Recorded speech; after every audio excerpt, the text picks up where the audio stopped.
नमस्ते दोस्तों, आप सभी का ज्ञान सारथी पर बहुत बहुत स्वागत है। नमस्कार। आज हम भौतिक विज्ञान की बिल्कुल नींव में उतरने वाले हैं। हाँ। टॉपिक है गति और बल, यानी मोशन एंड फोर्स। और मैं आपको पहले ही बता दूं, आज की क्लास जिसने ध्यान से कर ली, बीपीएससी हो, एसएससी, रेलवे या कोई भी एग्जाम हो, ये समझ लीजिए कि 2 से 3 मार्क्स तो पक्के हैं। बिल्कुल, ये वो फाउंडेशनल टॉपिक्स हैं जो हर जगह आते ही हैं। तो आज हम ऐसा पढ़ेंगे कि सब कुछ सीधा दिमाग में सेट हो जाएगा। अपनी सीट बेल्ट बांध लीजिए, हम फिजिक्स की दुनिया में टेक ऑफ करने वाले हैं। चलिए फिर शुरू करते हैं। तो आज हम ब्रह्मांड के चलने के सबसे बुनियादी नियमों को डिकोड करेंगे। अदिश सदिश राशियों के खेल से लेकर न्यूटन के तीनों महान नियमों तक सब कुछ एक ही जगह पर। बिल्कुल। और सबसे पहले सबसे बुनियादी सवाल से शुरू करते हैं, जो सुनने में बहुत आसान लगता है पर है नहीं। क्या है वो सवाल? किसी भी चीज को नापने के लिए क्या जानना जरूरी है? यहीं से 2 शब्द निकलते हैं, अदिश यानी स्केलर और सदिश यानी वेक्टर। अच्छा, अदिश और सदिश। तो अदिश वो है जिसमें सिर्फ मात्रा होती है ना? मतलब कितना है। एकदम सही। जैसे आप दुकान पर गईं और कहा मुझे 5 किलो चीनी दीजिए। हाँ, तो बात खत्म हो गई, उसे सब समझ आ गया। मैं ये तो नहीं कहूंगी कि 5 किलो चीनी उत्तर दिशा में दीजिए। हाँ हाँ बिल्कुल। तो द्रव्यमान, समय या दूरी, ये सब अदिश राशियां हैं। इनमें दिशा का कोई काम नहीं। और सदिश? सदिश में मात्रा और दिशा दोनों उतनी ही जरूरी हैं। सोचिए, एक पायलट अगर कंट्रोल टावर को बताए कि उसका विमान 900 किलोमीटर प्रति घंटे की रफ्तार से उड़ रहा है, तो ये तो अधूरी जानकारी हुई। बहुत खतरनाक रूप से अधूरी। अगला सवाल तुरंत आएगा, किस दिशा में? अच्छा, तो वेग, बल, विस्थापन, ये सब सदिश राशियां हैं। लेकिन इसमें कुछ कंफ्यूजन वाले पॉइंट्स भी हैं। जैसे विद्युत धारा, मतलब इलेक्ट्रिक करंट। तार में करंट तो एक खास दिशा में ही बहता है, फिर भी उसे अदिश क्यों मानते हैं? ये सवाल बहुत फंसाता है। ये एक बेहतरीन सवाल है। देखिए, सदिश होने के लिए सिर्फ दिशा होना काफी नहीं है। अच्छा। उसे सदिश योग के नियमों का, मतलब लॉज ऑफ वेक्टर एडिशन का पालन भी करना पड़ता है। उसको थोड़ा आसान भाषा में समझाइए। आसान भाषा में, अगर 2 तार अलग अलग एंगल से आकर एक जंक्शन पर मिले तो वहां का कुल करंट बस जुड़ जाता है। 2 एम्पियर और 3 एम्पियर मिलकर 5 एम्पियर हो जाएगा। हम ये हिसाब नहीं लगाते कि कौन सा करंट किस एंगल से आ रहा था। वो साधारण गणित के नियम मानता है, वेक्टर के नहीं। इसीलिए दिशा होते हुए भी विद्युत धारा एक अदिश राशि है। वाह, मतलब असली परीक्षा सिर्फ दिशा का होना नहीं, बल्कि दिशा के नियमों का पालन करना है। बिल्कुल। ऐसा ही एक और कंफ्यूजन है द्रव्यमान और भार को लेकर। मास और वेट, हम तो अक्सर इन्हें एक ही मान लेते हैं। हाँ, और ये भौतिकी की सबसे आम गलतफहमियों में से एक है। आपका द्रव्यमान मतलब मास आपके शरीर में मौजूद पदार्थ की मात्रा है। ठीक है। आप पृथ्वी पर हों, चांद पर या अंतरिक्ष में, आपका द्रव्यमान नहीं बदलता, इसलिए ये अदिश है। लेकिन भार, वेट? भार एक बल है, वो गुरुत्वाकर्षण बल जिससे पृथ्वी आपको अपने केंद्र की ओर खींच रही है। और चूंकि इसमें एक स्पष्ट दिशा है, नीचे की ओर, तो भार एक सदिश राशि है। अच्छा, तभी अंतरिक्ष यात्री भारहीन मतलब वेटलेस महसूस करते हैं, पर उनका द्रव्यमान तो उतना ही रहता है। एकदम सही पकड़ा आपने। चलिए, अब दिशा के इस खेल से थोड़ा आगे बढ़ते हैं। दूरी और विस्थापन, यानी डिस्टेंस और डिस्प्लेसमेंट। हाँ, ये दोनों भी सुनने में एक जैसे ही लगते हैं। इसे एक मजेदार उदाहरण से समझते हैं। मान लीजिए आप सुबह सुबह एक गोल पार्क के 10 चक्कर लगाती हैं। ठीक है। आपकी फिटनेस वॉच बताएगी कि आप मान लीजिए 5 किलोमीटर चली। ये 5 किलोमीटर आपकी दूरी है, मतलब आपके द्वारा तय किया गया कुल रास्ता। और ये हमेशा पॉजिटिव होती है ना? बिल्कुल। लेकिन अगर कोई पूछे कि आपका विस्थापन कितना है, तो आप जहां से चली थी वहीं वापस आ गई। तो मेरा विस्थापन 0 हो गया। एकदम। विस्थापन सिर्फ शुरुआती और आखिरी बिंदु के बीच की सीधी दूरी देखता है। वो एक तरह का शॉर्टकट है। क्योंकि आप वहीं वापस आ गई जहां से शुरू किया था, तो शुरुआती और आखिरी बिंदु के बीच कोई दूरी नहीं बची, विस्थापन 0 है। ये तो बहुत जरूरी पॉइंट है, खासकर वृत्ताकार पथ वाले सवालों के लिए। दूरी होगी 2πr, लेकिन विस्थापन होगा 0। बिल्कुल। और यहीं से हम अपने अगले कॉन्सेप्ट पर आते हैं, जो सीधे सीधे इनसे जुड़ा है। चाल और वेग। Speed and velocity. हाँ, चाल एक अदिश राशि है। ये बस बताती है कि आपने कुल दूरी कितने समय में तय की। इसे दिशा से कोई लेना देना नहीं। जैसे मेरी गाड़ी का स्पीडोमीटर, वो सिर्फ चाल बताता है। सही बात। और वेग, जो एक सदिश राशि है, वो बताता है कि आपका विस्थापन कितने समय में हुआ और किस दिशा में? तो अगर एक कार 60 किलोमीटर प्रति घंटे की रफ्तार से उत्तर की ओर जा रही है तो ये उसका वेग है। यहाँ एक बहुत ही दिलचस्प सवाल है। सोचिए, एक कार एक मोड़ पर 40 किलोमीटर प्रति घंटे की एक समान रफ्तार से मुड़ रही है। उसकी स्पीड तो नहीं बदल रही, क्या उसका वेग बदल रहा है? एक मिनट, पहले तो लगता है कि नहीं, स्पीड तो 40 ही है, लेकिन वेग में तो दिशा भी शामिल है और मोड़ पर कार की दिशा लगातार बदल रही है। तो अगर दिशा बदल रही है इसका मतलब वेग भी बदल रहा है, भले ही स्पीड वही हो। एकदम सही। ये एक बहुत बड़ा कॉन्सेप्ट है।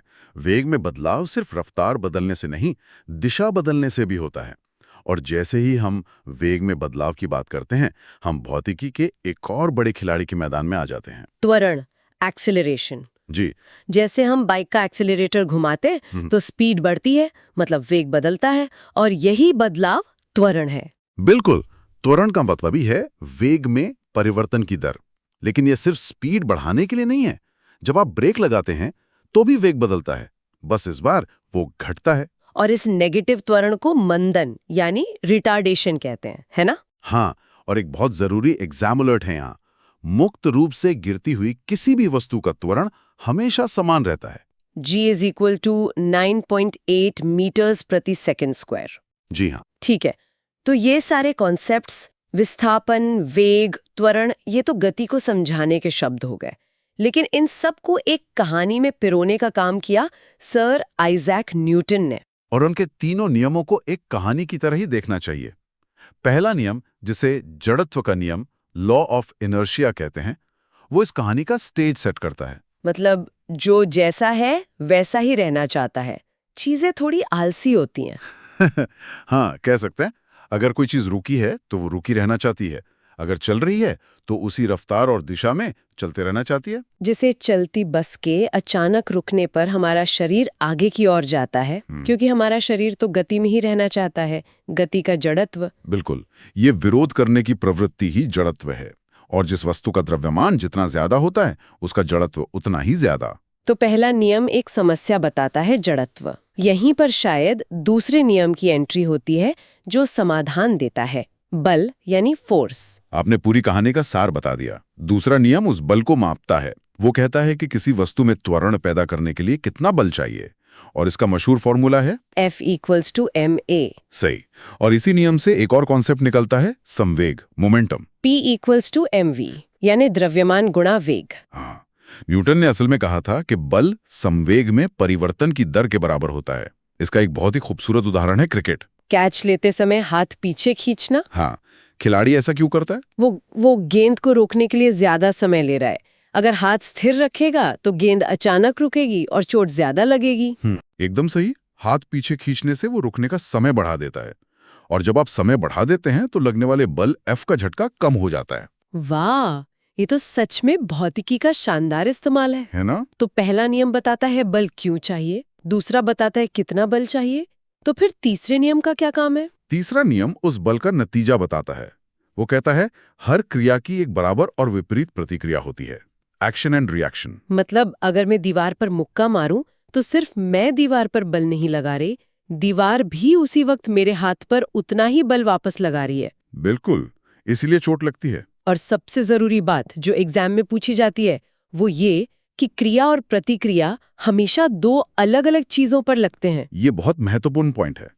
जैसे बंदूक से गोली चलाने पर बंदूक गोली पर आगे की ओर बल क्रिया लगाती है, और गोली बंदूक पर पीछे की ओर उतना ही बल प्रतिक्रिया लगाती है। इसी वजह से रिकॉइल मतलब झटका लगता है, और क्योंकि ये बल दो अलग अलग चीजों पर लग रहे हैं इसलिए वो एक दूसरे को कैंसिल नहीं करते। एकदम।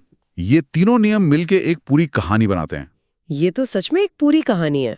अब कुछ और दिलचस्प कॉन्सेप्ट्स को देखते हैं, जैसे अब केंद्रीय बल, सेंट्रीफ्यूगल फोर्स। जब कार तेजी से मुड़ती है तो हम बाहर की तरफ धकेले जाते हैं, वॉशिंग मशीन में कपड़े इसी से सूखते हैं। ये क्या है? ये भौतिकी के सबसे ज्यादा गलत समझे जाने वाले कॉन्सेप्ट्स में से एक है।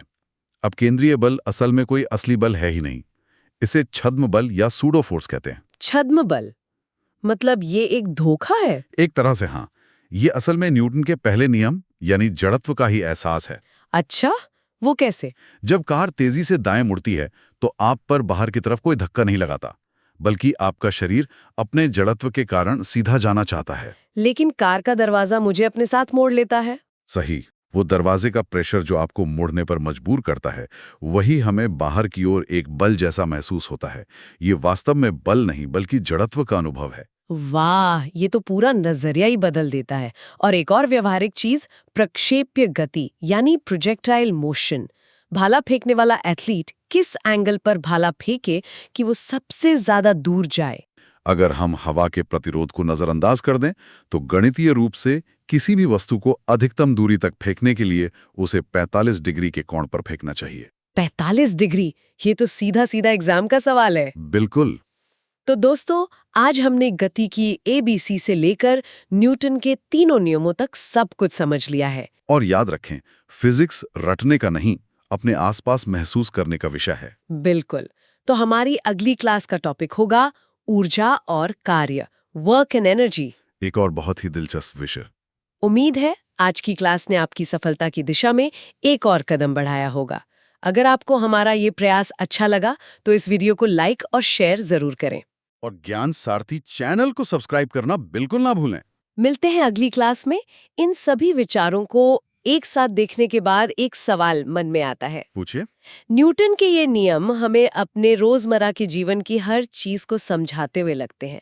ये इतने सटीक हैं, पर क्या ये हमेशा हर जगह काम करते हैं? और ये सोचने के लिए एक बहुत ही गहरा सवाल है। ये नियम हमारी दुनिया के लिए लगभग परफेक्ट हैं, लेकिन जब हम बहुत ज्यादा तेज गति, लगभग प्रकाश की गति के पास जाते हैं, या फिर जब हम बहुत छोटे स्तर पर परमाणुओं की दुनिया में जाते हैं, तो अचानक ये नियम काम करना बंद कर देते हैं। वहाँ कुछ और लागू होता है। हाँ, वहाँ भौतिकी की पूरी नई दुनिया शुरू होती है। पर वो कहानी शायद किसी और दिन के लिए